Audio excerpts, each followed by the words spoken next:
Baiklah, selamat pagi para peserta. Saya lihat sudah ada 18 orang yang hadir. Oh, sekarang sudah 19 orang. Hari ini saya tidak akan memberikan eh, apa itu bahan baru ya, tapi kita hanya akan membahas ujian tengah semester ya. Ini soal sudah saya kirim kepada eh, bukan Tika, kelas A Tika bukan? Iya, Kartika. Sorry. Iya, betul, Mem. Ya. Ya, oke. Nah, jadi nanti akan ditayangkan dan kita bahas satu persatu supaya tidak terjadi kesalahpahaman. Ya, oke. Silakan menayangkan.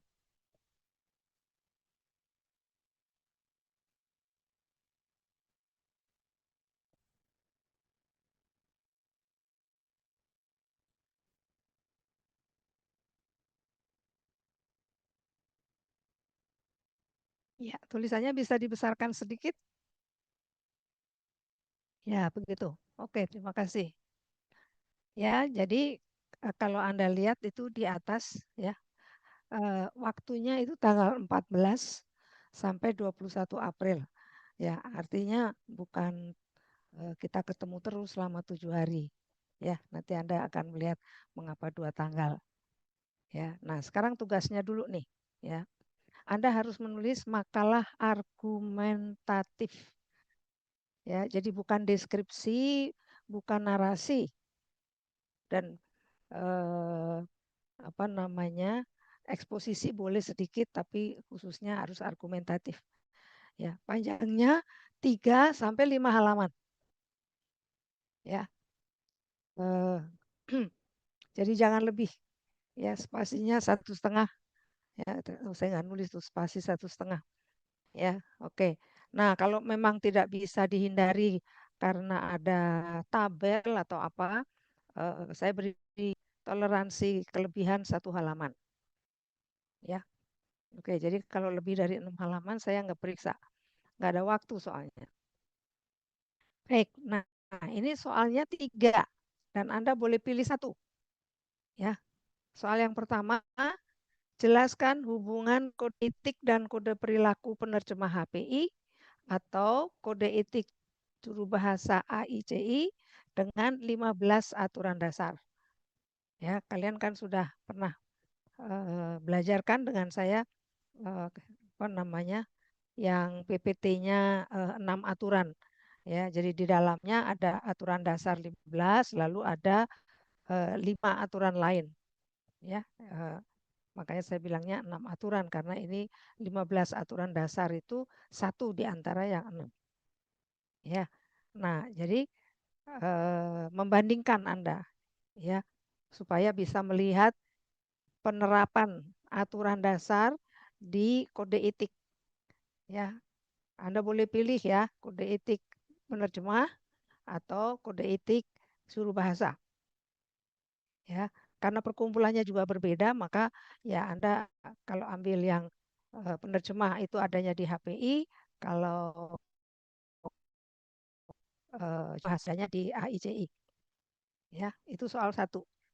Soal kedua, pilihlah satu terjemahan Anda sepanjang 500 sampai 700 kata dari penugasan mata kuliah penerjemahan Inggris Indonesia. Ceritakan pengalaman Anda menemukan solusi untuk masalah penerjemahan 3 unsur berbeda. Ya, di sini masalah penerjemahan itu bukan karena Anda tidak tahu artinya, enggak, ya. Tapi karena misalnya itu semacam ada pengaruh budaya, ya, atau mungkin di dalam bahasa Indonesia tidak ada padanannya gitu. Masalahnya itu masalah penerjemahan, bukan masalah Anda, ya, gitu. Jadi Anda ambil 3 unsur, ya. Jadi Anda bisa memilih nih, ya, entah kata, frasa, idiom, metafora, atau kalimat. Ya, biasanya kalau teks sastra itu pasti ada idiomnya, pasti ada metafora, ya. Jadi Anda boleh ambil juga di sana. Ya, jadi salah satu. ya, karena saya hanya meminta 3, ya, tapi gabungannya terserah kepada Anda, ya, karena pilihannya banyak. Oke. Nah, persoalannya adalah bagaimana Anda memenuhi akurasi, ya, dan atau keberterimaan dalam konteks budaya apa namanya, masyarakat bahasa sasaran, ya, begitu. Jadi seringkali kan ada semacam konflik, ya, antara konflik pilihan untuk penerjemah, ya. Ada akurasi, itu memang itu yang terpenting, ya. Tapi kemudian juga ada keberterimaan dalam konteks budaya. Nah, jadi masalahnya mau mau akurat tapi juga harus berterima dalam konteks budaya pembaca pembaca terjemahan, ya, gitu gitu. Nah, jadi apa namanya, nanti Anda cerita aja gitu, ya, dari dalam latihan Anda itu ada nggak yang eh, apa namanya, ada masalah akurasi, ya, eh, dan dan atau, ya, saya bilang, jadi kalau sudah cukup penjelasan dengan akurasi, ya, eh, tidak perlu keberterimaan, ya, gitu. Oke, soal nomor 3, uraikan 3 contoh kesalahan dalam latihan penerjemahan atau penjuru bahasaan. Jadi boleh pilih, ya, yang lebih suka membahas juru bahasa, silakan juru bahasa. Yang lebih suka membahas penerjemahan, ya, ambillah yang penerjemahan, ya. Jadi 3 contoh, lagi-lagi 3 contoh. Tadi yang nomor 2 juga 3 unsur yang berbeda. Sekarang 3 contoh kesalahan. Ya, pasti ketika Anda berlatih menerjemahkan atau menjadi juru bahasa, apa namanya, ada kesalahan-kesalahan. Nah, tolong dijelaskan apa jenis kesalahannya dan apa solusi Anda untuk memperbaikinya. Ya, setahu saya dalam penjuru bahasaan itu memang kalau salah tuh nggak bisa diperbaiki karena kan Anda bicara, jadi nggak bisa stop karena nanti tidak lagi mendengar apa yang dikatakan apa namanya pembicara, ya, Anda akan ketinggalan gitu, ya. Nah, jadi tapi setahu saya ada caranya, ya, kalau salah. Jadi jangan diperbaiki langsung, diemin aja gitu, ya. Nanti baru pada satu kesempatan gitu digabung, ya, dengan penjelasan Anda berikutnya. Oke, ada pertanyaan sampai di sini? Ini soalnya Anda boleh pilih 1 dari 3. Iya, Mem. Ya, silakan Mayona. Izin bertanya, saya ingin bertanya yang soal nomor 3. Itu kan penerjemahan atau penjuru bahasan. Jadi, jika ingin membahas penerjemahan, hanya penerjemahan, tidak ada penjuru bahasan. Kalau misalnya ingin membahas Ya, penjuru bahasan, berarti eh, penjuru bahasan saja tidak ada penerjemahan dalam contoh tersebut ya, Mem? Atau bagaimana? nggak ada. Nggak ada, betul. Makanya saya Oke, baik. ataunya pakai huruf besar tuh, ya, jelas. Ya, Jadi saya tidak minta dua-duanya gitu, ya. baik. Jadi kalau Anda lebih senang membahas latihan penerjemahan, ya penerjemahan saja, ya. Baik, Mem. Terima kasih banyak, Mem. Buat make sure. Apa? Kenapa? Terima kasih banyak buat make sure saja tadi. Terima kasih. Oh ya, oke, sama-sama. Yang lain?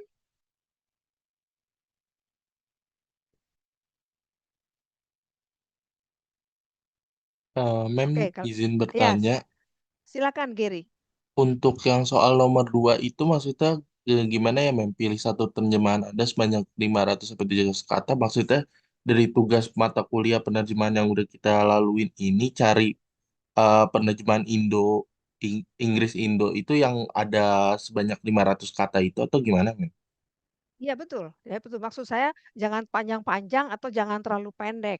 Karena kalau Hmm. terlalu pendek, nanti cari masalahnya nggak ketemu. Tapi kalau 500 sampai 700 tuh biasanya kita bisa menemukan. Jadi Oh, kan Anda berarti punya ya, berarti kalau misalnya kita nemu 500 kata penerjemahan Indo Ika Inggris dari mata kuliah, itu kita mm-mm, milih ya mem, kayak misalnya di penerjemahan ini ada kata yang misalnya bermasalah nggak, ada frasa yang bermasalah nggak, atau idiom bermasalah gitu ya mem. Berarti, betul, betul. Ya, baik mem. jadi saya cuma minta 3 unsur berbeda. Jadi Anda bisa memilih kata, idiom, dan kalimat misalnya. Kan 3. Atau frasa, metafora, dan idiom gitu. Pokoknya 3 aja. Dan Anda bahas ketiganya gitu. Ya, pembahasannya itu bagaimana Anda memenuhi akurasi ya. Artinya bahwa terjemahan Anda itu harus akurat kan gitu. Atau kalau Anda lebih suka membahas keberterimaan silakan ya, sebab masalahnya kan berbeda ya. Ada kalanya kita menjadi tidak akurat demi keberterimaan. Ya, kalau tidak salah saya pernah membahas soal pesta barbeque anak-anak ya kan. Nah, di salah satu yang dipanggang itu spare ribs. Nah, karena ini buku anak, penerjemahnya tuh berpikir gitu. Di Indonesia kan 90% lebih itu kan penduduknya beragama Islam. Nah, ini spare ribs ini nanti gimana gitu kalau diterjemahkan gitu. Nah, jadi dia berpikir gitu. Apa namanya? Antara kalau mau akurat ya masa bodoh gitu ya. Nanti kalau yang Islam ya barangkali nggak baca atau gimana gitu. Tapi kan sayang karena pembaca yang agama lain kan cuma sedikit. Nanti bukunya jadi nggak laku juga ya kan. Dan juga nanti kalau lewat sensor bisa-bisa juga disensor gitu kan. Nah, jadi ada pilihan gitu ya antara akurasi dan keberterimaan. Nah, karena apa? Penerjemah yang tadi saya ceritakan itu memilih mengganti, bukan mengganti, memilih apa itu namanya? Menyulih, menyulih menyulih spare ribs itu dengan iga panggang saja. Karena memang dia iga, tapi iga babi gitu. Jadi kan nggak jauh-jauh amat kalau kita bilang iga panggang gitu ya. Jadi itu caranya dia untuk membuat terjemahannya berterima di semua kalangan. Itu Mem, jelas? sebelumnya Ya. kalau 500-700 kata itu misalnya kita ngambil acak-acak dari misalnya dari tugas penerjemahan jurnalistik kan pernah ngebahas tentang lead berita gitu ya Mem. Terus nanti saya ngambil lagi Ya. dari yang sastra, pokoknya sampai jadi 500 kata, 500 kata apakah boleh atau cuma satu Oh, itu aja? loh, memang kalau menerjemahkan teksnya pendek-pendek banget ya? Ada yang teks jurnalistik, ada yang sastra sih mem gitu mem. Maksud saya tuh Oh, boleh ngambil dari dua enggak. mata kuliah atau Maksud saya satu aja. gini, enggak, jangan, jangan. Jangan, karena nanti jadi kan beda. Anda menerjemahkan teks jurnalistik kan tujuannya berbeda, caranya juga berbeda daripada Anda menerjemahkan teks sastra kan. Kalau teks sastra nggak ada yang panjang, Ada sih di semester 3 kemarin sepertinya, tapi kayaknya nggak nyampe 500. Oh ya, 500 itu paling banyak juga 3 paragraf atau bahkan 2 paragraf malah kalau dalam bahasa Inggris. oh baik mem. Sedikit loh. Iya kan kalau Anda buka satu teks ya, kan di bagian kiri bawah tuh langsung kelihatan ada berapa kata gitu. Ya. Oke mem. Kalau lebih kalau kalau lebih tidak apa-apa. Jadi toh yang Anda bahas hanya yang 500 gitu loh. Jadi yang lainnya diabaikan saja gitu. Baik mem, terima kasih banyak. Oke. Yang lain? Mama izin bertanya. Ya, silakan. Nadine. Iya, di soal pertama kan kita jelas disuruh memilih antara perilaku penerjemah atau kode etik juru bahasa kan. Nah, di soal nomor 3 juga kita disuruh menguraikan contoh kesalahan dalam latihan penerjemahan atau penjurubahasan. Nah, di soal nomor 3, apakah pilihan kita harus sama seperti soal nomor 1 atau boleh berbeda pilihannya? Boleh. Jadi Ya. misalkan apabila nomor 1 saya memilih perilaku penerjemah, saya soal nomor 3-nya boleh membahas mengenai kesalahan dalam penjurubahasan gitu, Ma'am? Boleh. Oke, Iya. terima kasih banyak, Ma'am. Sama-sama ya. Makanya saya hanya satu supaya jadi nggak berpanjang-panjang gitu. Kan jatahnya cuma 3 halaman lagi. Makalahnya kan cuma 3 halaman. Jadi penerjemahan aja udah banyak atau penjuru bahasaan juga udah banyak gitu. Pilih aja salah satu. Ya. Oke, terima kasih. Udah? Iya, baik, Ma'am, terima kasih. Ya. Yang lain? Mem, mau nanya, Mem. Silakan, Happy. Untuk soal nomor 3 itu kan uraikan 3 contoh kesalahan. Contoh kesalahan yang dimaksud itu kayak contoh kalimat yang salah gitu ya, Mem, penerjemahannya. Ya, kesalahan itu bisa di tingkatan kata, bisa di tingkatan frasa, bisa di tingkatan kalimat. Itu udah yang tertinggi deh ya, nggak usah paragraf deh, sampai kalimat aja gitu ya. Nah, itu Anda boleh pilih gitu ya. Sesuai pengalaman. Boleh sesuai pengalaman atau gimana, Mem? Tadi Anda bicara tentang nomor Yang berapa nomor ya? 3. Nomor 3, Mem. Nomor Maaf, 3. Mem. Iya.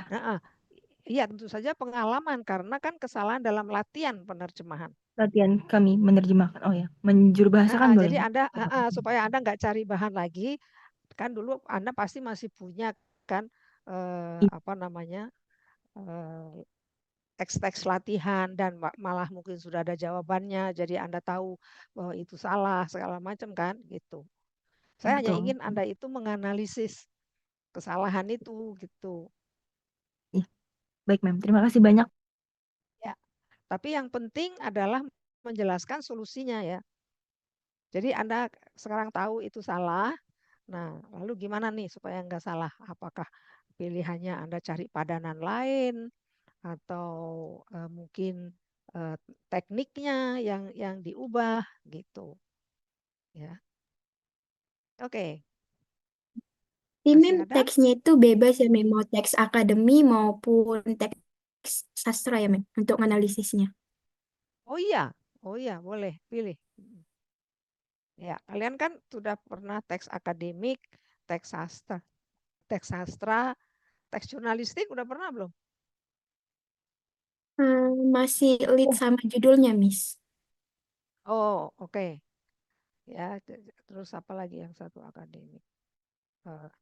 Teks bisnis barangkali udah ya juga ya. Udah, Miss. Udah, Kalau Mem. teks ya, kalau teks hukum saya kira enggak ya. Teks ya itulah pokoknya Anda ambil deh dari mana. Yang penting ketika Anda membuat laporannya kasih contoh teksnya gitu.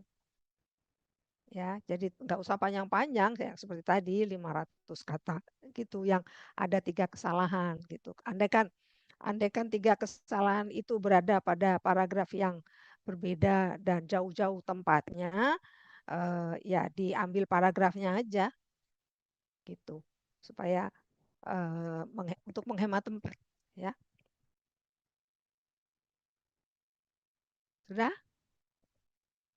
Oke, kalau sudah saya melanjutkan dengan petunjuk penulisan ya.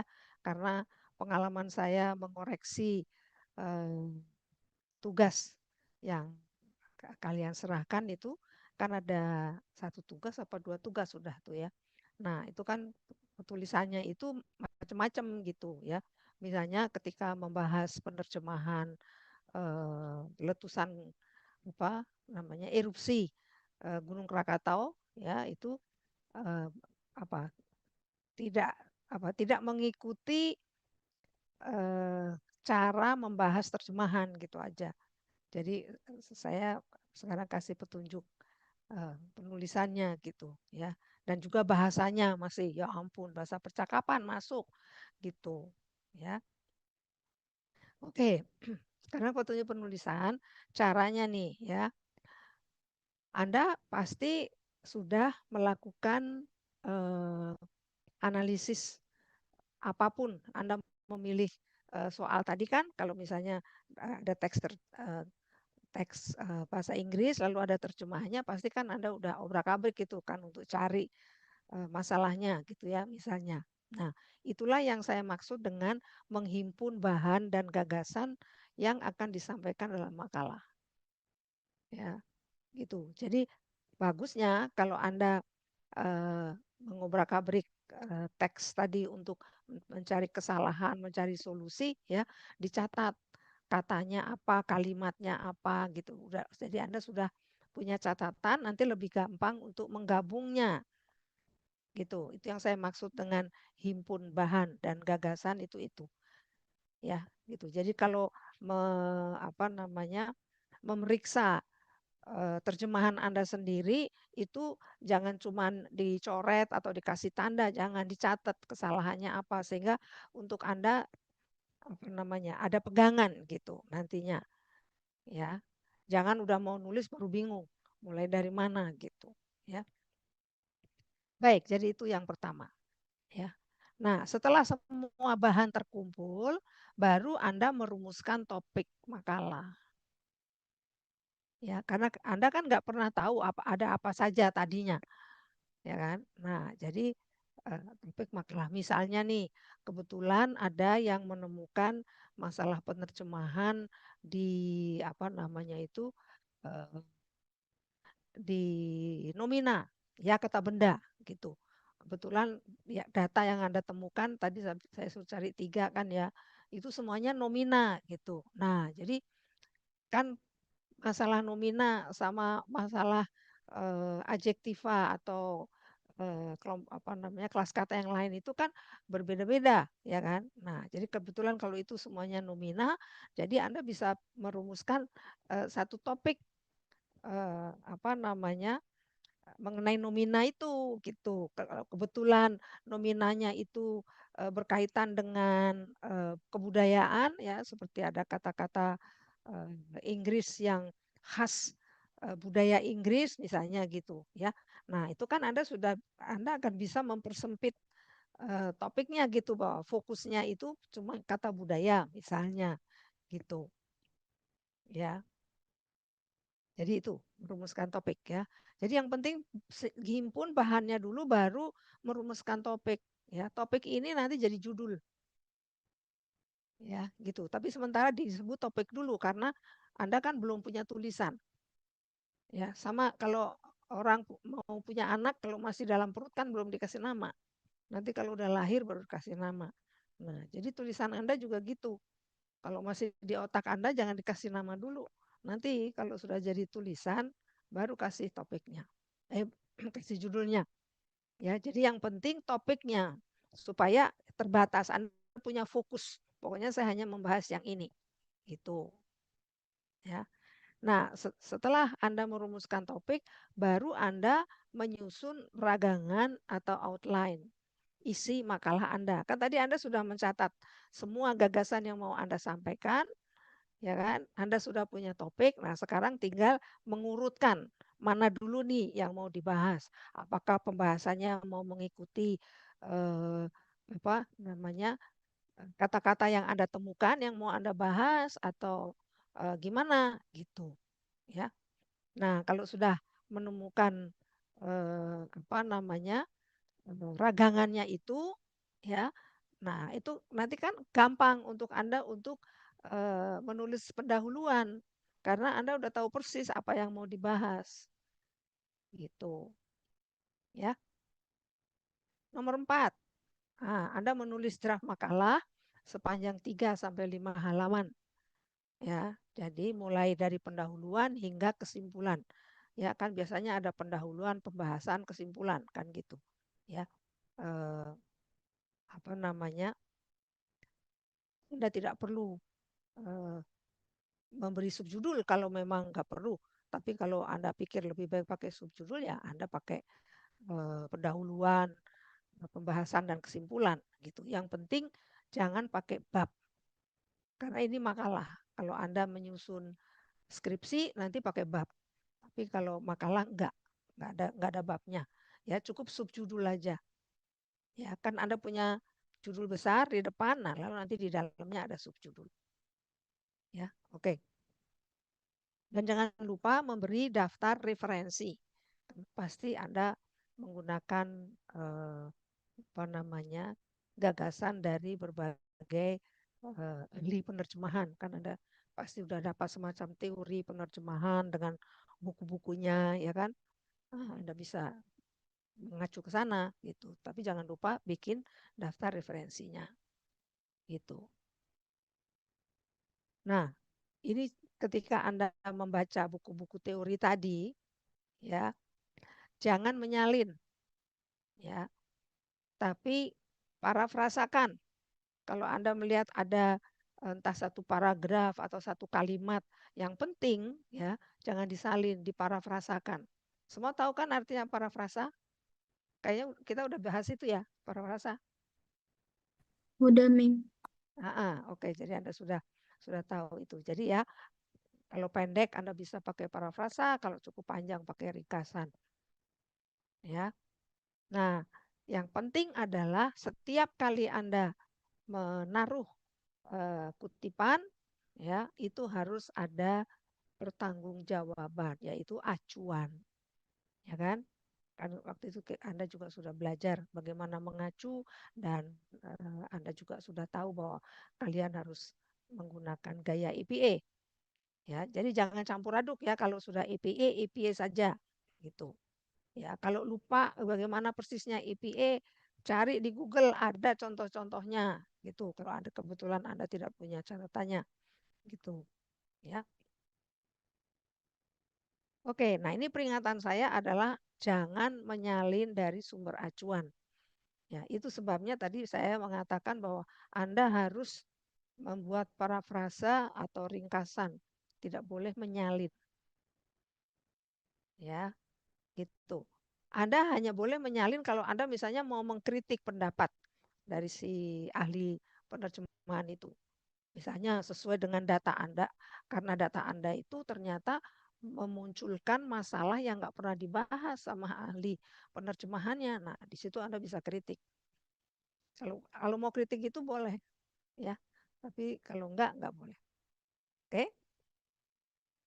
Nomor 8. Nah, ini Anda menulis daftar referensi di akhir makalah dengan gaya EPA. Ya, jadi harus konsisten ya kalau EPA terus itu. Nah, sekarang mengenai format, ya. Anda pakai versi Words. Fontnya 12, hurufnya Times New Roman, spasinya 1,5. Ya, gitu. Setelah itu Anda menyunting draft makalahnya, ya, untuk melihat apakah logika isi dan penggunaan bahasa Indonesia akademik itu sudah terpenuhi atau belum gitu. Ya, kalau ada yang kurang bisa nambah, kalau ada yang salah dibetulkan gitu. Itu gunanya kita menyunting tulisan sendiri. Ya. Jadi sekali lagi saya ingatkan, menulis makalah ini tidak mungkin satu malam jadi. Draftnya mungkin jadi satu malam, tapi kan Anda jadi tidak sempat menyunting. Ya, kalau Anda menggunakan waktu, ya sudah punya draft, ya sehari 2 hari kemudian Anda menyunting, Anda akan melihat kesalahannya. Jadi juga bisa memperbaikinya. Itu, ya. Nah, terakhir barulah karena tulisan Anda sudah jadi, baru diberi nama, yaitu judul. Ya, dan tadi saya sudah katakan topik bisa jadi judul, jadi ya memang sama dengan topik. Ya, kan kalau tulisan akademik itu tidak seperti berita surat kabar atau bahkan judul karya sastra ya, yang penting itu istilahnya bahasa Inggrisnya eye catching, ya. Jadi menarik perhatian pembaca sehingga pembaca membacanya gitu. Jadi judulnya itu harus bisa menarik perhatian. Kalau apa namanya teks akademik nggak perlu. Ya, yang penting judul dan isi tulisan sama. Itu. Ya. Setelah itu di bawah judul Anda tulis nama Anda, nomor induk Anda sendiri, ya di bawah judul. Gitu kan biasanya judul itu di tengah ya, jadi langsung di bawahnya. Oke. Dan tentu saja kelasnya juga ya 4C. Nah, setelah itu Anda membaca terakhir kali ya sebelum Anda menyusun PPT. Ya, karena nanti ujian tengah semester dan akhir semester saya itu selalu ada presentasi. Tiap mahasiswa saya kasih waktu 5 menit. Nah, presentasinya itu dari makalahnya. Gitu. Anda menyiapkan PPT ya untuk presentasi pada tanggal 14 April. Jadi 14 April itu UTS-nya, kan gitu. Jadi Anda presentasi. Saya batasi salindianya, salindia itu slide ya, tidak lebih dari 5 slide. Artinya 1 slide judul ya kan, 3 slide penjelasan, 1 slide kesimpulan. Ya. Jadi daftar referensi segala macam nggak perlu. Ya, gitu. Dan kalau bisa jangan copy paste dari apa namanya teks yang sudah Anda buat lalu copy paste pindahin. Kalau bisa jangan begitu. Ya, bikin lagi gitu. Ya. Oke, kan nggak banyak nih, ya, cuma 5 slide. Nah, nomor 14 presentasinya tanggal 14 April. Ya. Nah, 5 menit itu termasuk umpan balik dari dosen, dari saya. Jadi jangan dihabiskan 5 menit. Ya, 4 menit saja kali. Ya, sebab mengapa saya minta begini? Ya, supaya nanti makalah Anda itu udah betul. Jadi di presentasi ini saya akan kritik gitu, mana yang masih nggak betul. Jadi ketika Anda menyerahkan makalah itu sudah betul. Itu. Ya. Oke, yang terakhir, makalah diserahkan melalui email ke alamat saya. Saya kira kalian sudah berpengalaman ya. Selambatnya 16 April. Kan kalau merevisi kan nggak lama. Ya. Begitu. Nah, dan satu peringatan, saya hanya menerima jawaban ujian tengah semester versi Words. Ya, saya tidak mau versi PDF karena saya nggak bisa koreksi kalau di PDF. Dan saya tidak terampil. Biasanya kalau ada yang PDF gitu, ya teman seruang kerja dengan saya yang mindah-mindahin karena kebetulan komputer saya juga nggak ada ininya di komputer kantor itu nggak ada apa namanya pirantinya untuk mengganti dari PDF ke Words.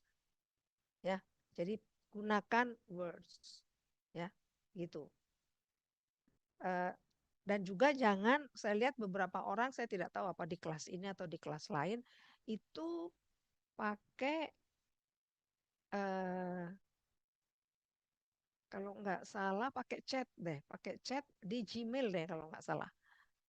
Ya, itu saya juga nggak mau. Ya, karena kemarin pengalaman saya jadi ditolong oleh teman saya itu untuk mendownload. Gitu. Ya, jadi saya maunya Words, jangan yang lain-lain. Ya, apalagi PDF jangan. Oke? Nah, ada pertanyaan sampai di sini?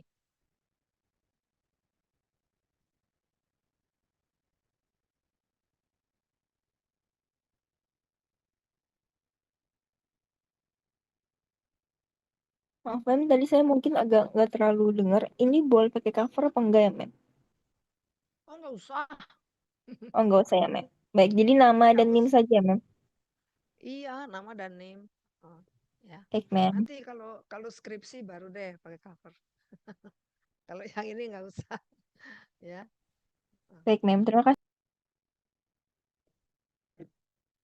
Mem, saya izin bertanya. Tadi kan saya Yes. terkendala kondisi ya, Mem, di nomor 5 yang kayak jangan gunakan bab, gunakan subjudul, pendahuluan, kesimpulan. Berarti yang dimasukkan dalam makal itu pendahuluan isinya juga ya, Mem, kayak subjudulnya pendahuluan, isi, kesimpulan, baru daftar referensi gitu ya, Mem. Enggak, pendahuluan itu cuma di awal makalah Anda. Kan pertama ada judul, ya kan? Nah, lalu ada pendahuluan, ya kan? Nah, setelah pendahuluan baru Anda ke pembahasan atau apapun namanya terserah Anda. Anda mau pakai kata pembahasan atau pakai apa subjudulnya gitu. Disitulah Anda membahas analisis Anda tuh di bagian pembahasan dan tentu saja ada kesimpulan. Ya, mengapa di dalam petunjuk ini saya pakai titik-titik ya? Karena ada sebetulnya lebih bagus ya kalau bagian pembahasan itu bukan ditulis pembahasan gitu, enggak, tapi apa kayak masalah yang akan Anda bahas atau apa gitu ya. Tapi saya juga menerima kata pembahasan.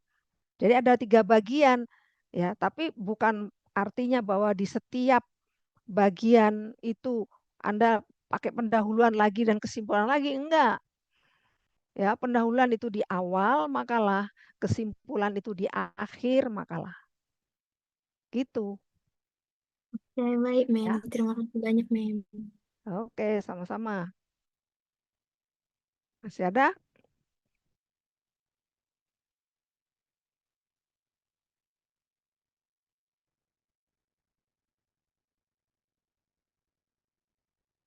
Baik, kalau tidak ada pertanyaan lagi, saya minta kepada eh, Tika untuk sekarang menayangkan apa itu tadi yang saya kirim belakangan.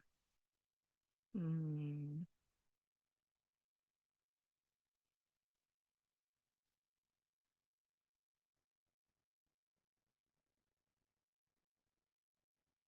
Oh ya, mengenai penulisan ilmiah. Ya, ini sebetulnya sudah pernah kita bahas kan? Penulisan ilmiah apa belum? Sudah, Mem. Saya sudah ya. Kalau Sudah. sudah berarti saya hanya langsung ke bagian yang baru. Yang lama saya nggak akan bahas gitu. Ya, oke. Nggak, mengapa saya bertanya karena ininya tuh apa namanya di depan itu saya tulis 4C. Jadi saya ragu-ragu apa 4A saya udah bahas atau belum gitu. Saya ingat betul ada satu kelas yang belum, berarti B kali. Kalau ini sudah ya. Baik, kalau memang sudah, jadi Anda bisa siapa namanya? eh, apa itu yang ditayangkan yang agak di tengah deh kayaknya. Sebelum sebelum penutup di atasnya ada deh. Coba lihat. Ya, betul, ini dia ya.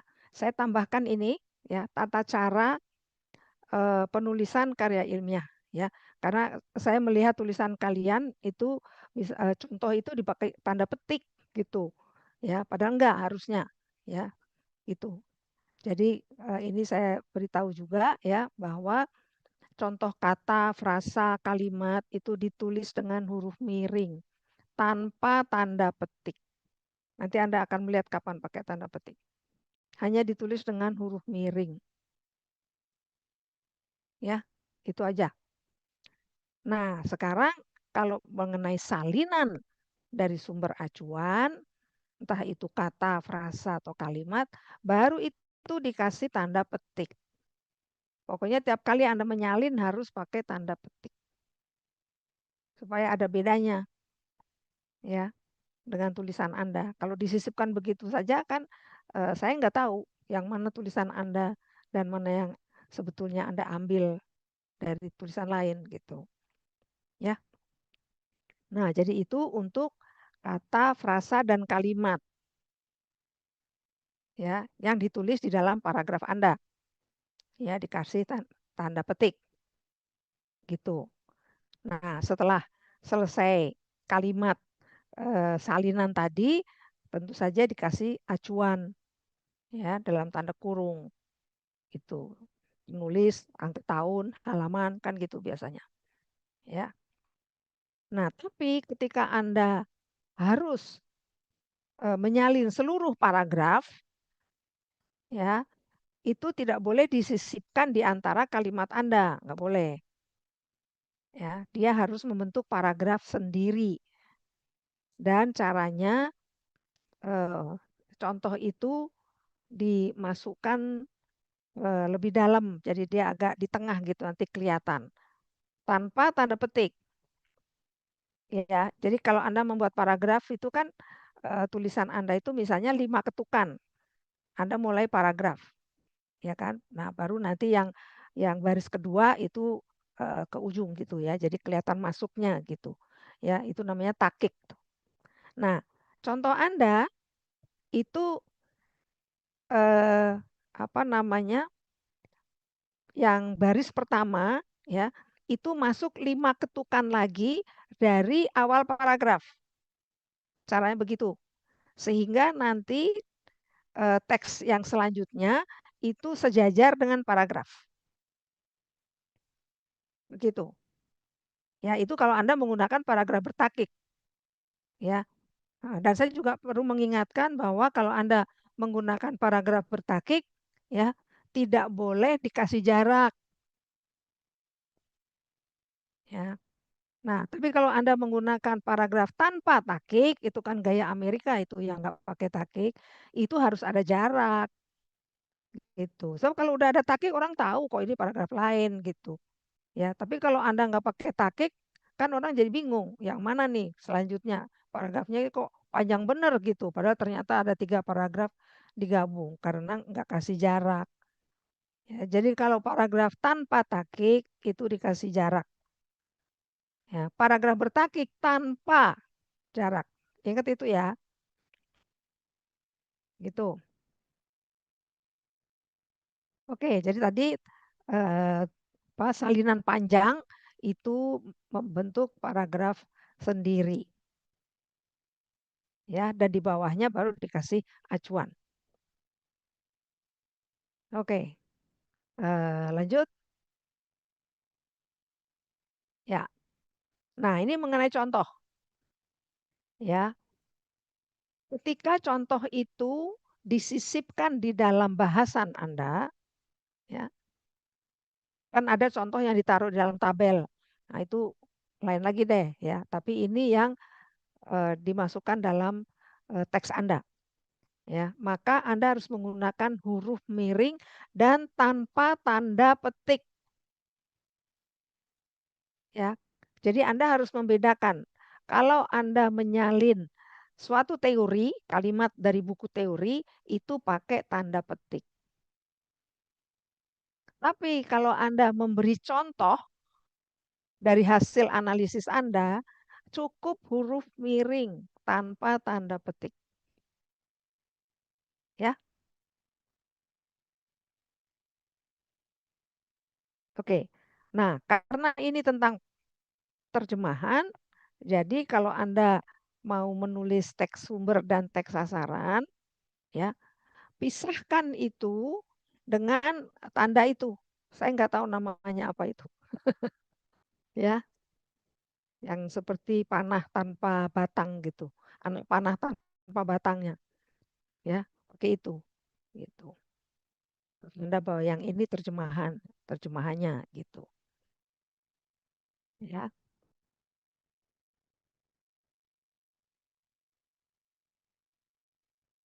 Nah, ini di dalam contoh itu tadi kan contoh frasa dan kalimat ya, gitu. Nah, tapi kalau contohnya itu berbentuk paragraf, ya, maka harus ditulis dengan huruf Roman, bukan huruf miring. Kan tadi saya bilang contoh ditulis dengan huruf miring, ya. Tapi itu kalau bukan paragraf loh ya. Jadi kata, frasa, kalimat itu huruf miring. Tapi kalau dia berupa paragraf, ya harus tetap ditulis dengan huruf Roman, huruf tegak. Ya. Dan letakkan itu dalam tabel perbandingan. Gitu. Karena kalau paragraf itu kan panjang. Jadi kalau pakai tanda tadi itu ya kan nggak jelas gitu. Jadi emang ini kok udah konvensinya sih kalau dalam tulisan tentang penerjemahan ya gitu. Jadi harus pakai tabel perbandingan sekarang gitu. Jadi Anda itu nanti di dalam makalah membahasnya kasus per kasus. Ya. Jadi apa namanya? Jangan digabung semua contoh-contoh baru dibahas satu persatu. Nggak enak bacanya, ya. Jadi kalau ada apa namanya? Contoh kalimat ya, satu kalimat aja gitu. Ya, jangan seluruh paragraf ditaruh gitu, ya. Oke. Nah, kalau Anda oh kenapa saya ulang lagi? Ya, itu tadi udah di apa namanya? Di atas sudah ada. Ini saya ulang lagi. Contoh kalimat dalam paragraf ditulis dengan huruf miring, ya tentu aja. Ya, oke. Saya kira hanya dua itu yang mau saya sampaikan. Kalau ada pertanyaan, silakan.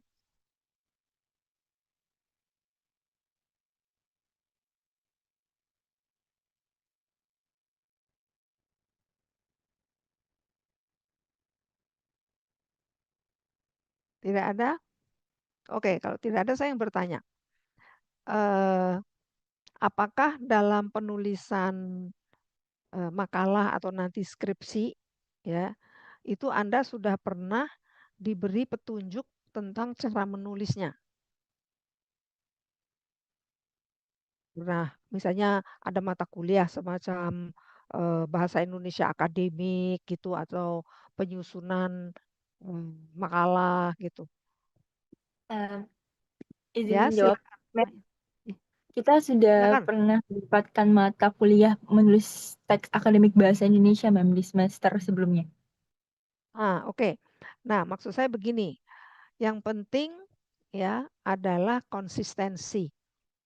Kalau Anda mau mengikuti apa cara yang sudah diajarkan di mata kuliah tadi, ikuti itu, tapi konsisten. Ya, karena memang gayanya macam-macam gitu. Ya. Yang saya jelaskan tadi kebetulan karena apa namanya di tempat saya caranya begitu gitu. Ya, linguistik ya gitu. Jadi mungkin sastra bisa beda, sejarah bisa beda, nggak tahu. Ya, gitu. Nah, jadi saya tidak mau Anda jadi harus belajar lagi ya hanya karena cara saya berbeda gitu. Jadi kalau Anda mau mengikuti cara penulisan yang sudah diajarkan dalam mata kuliah itu, ikuti itu aja gitu. Yang penting konsisten. Ya. Oke. Baik, Mem, dapat dimengerti, Mem. Ya. Kalau masih ada pertanyaan,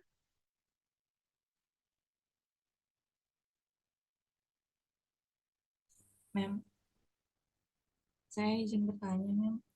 silakan. Untuk yang tadi makalah yang soal nomor 1 itu kan jelaskan hubungan kode etik dan kode perilaku penerjemah HPI dengan 15 aturan dasar. Itu seluruh 15 aturan dasar atau misalkan beberapa aja boleh?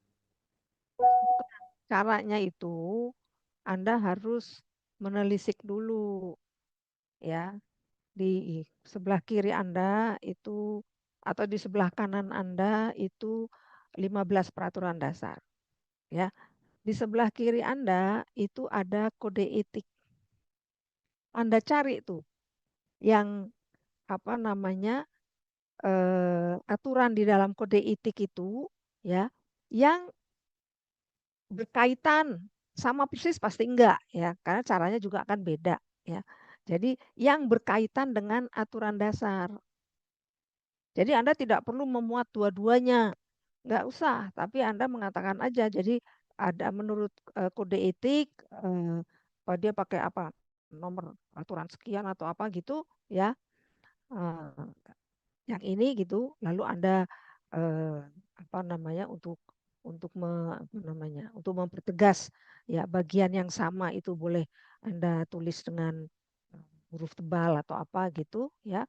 Nah ini kalau di dalam ke-15 aturan ini dia adanya di aturan nomor sekian gitu. Jadi saya hanya ingin Anda menunjukkan ya bahwa kode etik HPI itu ya merupakan semacam terapan dari 15 aturan dasar. Cuma itu aja saya inginnya. Oke, terima kasih Ya. banyak. Oke. Maaf, Mem, izin bertanya. Ya, silakan Aura. Saya izin make sure aja, Mem. Jadi kan ini penulisannya makalah ya, pasti nanti akan ada topik atau judul yang kita bawakan gitu untuk makalah ini. Itu kita cari lagi buat judul baru tentang yang 3 soal itu atau seperti apa, Mem? Apa tidak perlu pakai judul topiknya gitu? Kan Loh, pasti Anda cuma bikin satu loh. iya satu kan yang Mem Anda cuma pilih satu dari 3 soal. Iya betul. Itu perlu Nah, iya. saya tanya perlu pakai judul baru nggak, Mem? Atau memang udah judulnya tuh soalnya aja itu? Maksud saya. Ya pakai judul baru dong. Oke, Jadi berarti baru ya. judul Anda itu akan memperlihatkan isi makalah Anda. Ya, itu memang Ya ingin kan? saya tanya. Terima kasih ya. Ya, begitu ya. Jadi nggak boleh ya, nggak boleh bagus pertanyaannya. Tidak boleh menyalin soal. Ya, gitu. Iya, Mem, saya pikir itu dari yang soal itu tuh udah nggak usah pakai judul, makanya saya nanya takutnya memang perlu judul yang baru gitu. Harus dong, harus pakai judul baru. Karena masalah yang dibahas itu di antara Anda ini kan mungkin ada 28 masalah yang berbeda, ya kan? Gitu. Jadi apa namanya judulnya dibikin sendiri dong, ya. Terima kasih. Sama-sama. Untung Anda nanya.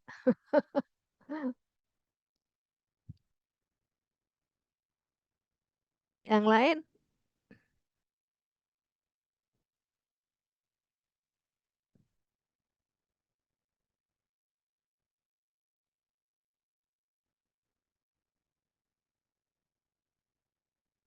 Sudah? Tidak ada?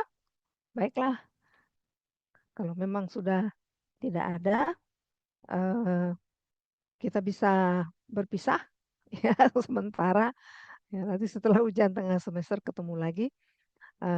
Apa namanya? Jadi saya persilakan ya Anda menulis ya dan mengirim kepada saya pada waktunya. Ya, gitu. Bentuknya digital aja, tidak perlu dicetak atau apa, enggak digital. Ya. Kan kalau tidak salah saya tadi sudah memberitahukan bahwa di apanya itu namanya di judul file kan bentuknya nanti file-file tuh ya kan di judul file itu harus ada kan hampir semua mahasiswa itu di judul file itu malah judul tulisannya gitu. Enggak, saya nggak mau judul tulisan ya. Yang saya mau Anda menulis justru nama Anda dan kelas Anda gitu. Karena bagi saya sulit itu yang namanya makalah datang berbarengan hampir 90 orang dan kelasnya beda-beda. Jadi kalau saya lihat nama Anda dan kelasnya itu saya akan berterima kasih sekali karena saya udah tahu bahwa oh, oke ini masuknya nanti ke ke folder. Masuknya ke folder 4A, ini masuk ke folder 4B gitu. Itu maksudnya. Ya, paling-paling kalau Anda mau apa namanya memberikan judul sedikit ya makalah UTS gitu misalnya. Ya. Jadi nggak perlu judul panjangnya nggak perlu. Kan nanti saya baca juga. Oke? Mem, izin konfirmasi. Silakan Happy. Apa Happy? Mungkin kita dulu. Tunggu, suara Anda terputus-putus, agak pelan bicaranya.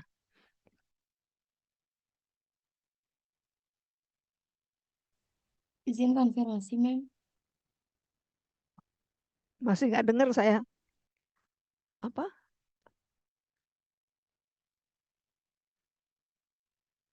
Coba diulang lagi Happy. Tika, Mem. Tika. Apa? Tika Tika? dulu. Iya. Apakah suara saya terdengar, Mem? Terdengar, terdengar. Tika, oke silakan. Oh iya Tika, iya silakan Ya, Tika.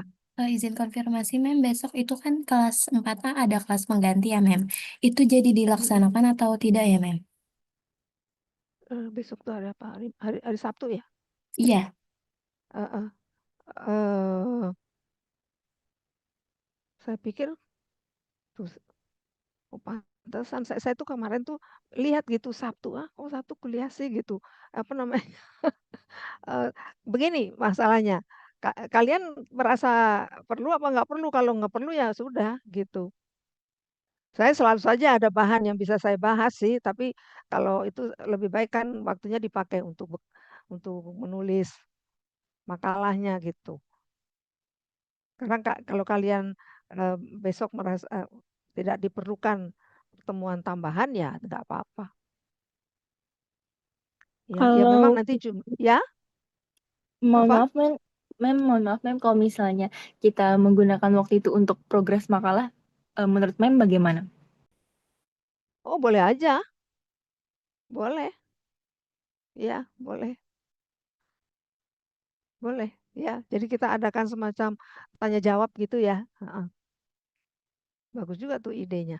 Boleh ya Enggak, maksudnya Mem, jam. maksud saya ini kan baru mulai menulis ya Mem. Jadi eh, kalau misalnya kita menggunakan waktu itu untuk eh, anak kelas 4A ini mulai menulis itu loh Mem maksudnya. Mm-mm. Jadi mulai Boleh. menulis menurut saya eh, dan teman-teman saya nggak pertemuan gitu Mem maksud kami gitu. Oh, jadi Jadi nggak, ya betul, ya nggak usah ada pertemuan, ya kesempatan Anda untuk menulis jelas lah. Iyalah, tentulah. Jadi Anda lebih memilih tidak ada pertemuan, iya, iya, gitu. Silakan. baik Mem, Ya, terima jadi kasih banyak ya Mem. ya Terima kasih, Mem. sama-sama. Jadi sampai bertemu setelah eh, liburan apa namanya Idul Fitri, ya. Heeh. Oke, jadi saya live ya. Iya, Iya, boleh Mem. terima kasih, Mem. Terima kasih Mem.